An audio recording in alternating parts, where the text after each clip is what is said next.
All right, let's finish things off. Here's the first 5 homework questions. So let's talk about this. Graph this function that's represented in the table below. Is the function linear or nonlinear? I don't even need to graph it. I can tell what's going on here. It looks like as I increase the x values by 1, the y values are plus 1 plus. Oh, that's linear. That's for sure. How would it look like if I did graph it? You would start at 12, and then for every 1 to the right, you would change by 1. So it'd go over 1, up 1, over 1, up 1. It would look roughly like that. It's totally linear. If I was going to make the equation, start at 12, and I change by 1. There's where I start. Here's how I change. My equation would be y equals a single x, 1x, plus 12. That'd be my equation. Number 2, here's an ordered pair.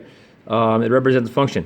It tells you it represents a function. So what is the rule? Okay, well, I'm going to go ahead and make a nice little table so I can break it down. X values, y values. So 0, -2, 1 and 1, 2 and 4, 3 and 7, 4 and 10. Again, you can plug these in Desmos. It'll paint a nice little pretty picture for you, or you can just look at the table and look for math.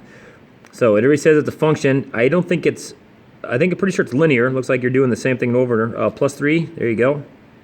There's your change. Where do you start? Right there.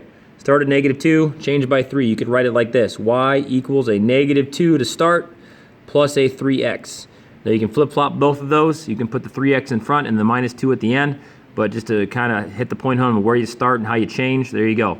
So how you change, where you start, how you change, where you start. Put it in your equation. Number 3, which rule represents this function?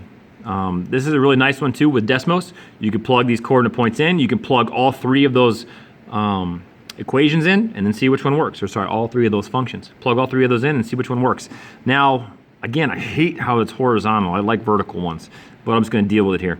Looks like you take the x values and they're negative, so some type of negativity happens. So goodbye A, you're not going to count. Now I'm asking myself, do I have them negative cubed or negative squared? Well, 1 squared, 2 squared, 3 squared, 4 squared. Oh yeah, this one. So yeah, it's negative x squared. Now order of operations means you would power it, square it, and then keep it negative. This negative's out in front and it's away from the square, so it's going to stay negative. So there you go. C, by process of elimination. Number 4, I'm not even going to waste my breath. If I have to explain, you haven't been paying attention. A classmate says that x plus 1 is the function, and they are wrong. It may work for the first few, but it fails for the rest.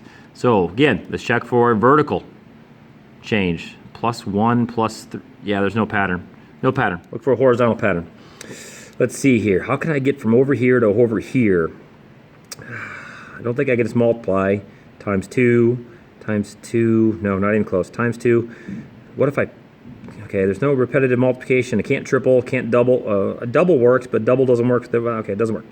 How about a square? Square 1, that makes 1. Square it. Ooh, if I square that, it makes a 4.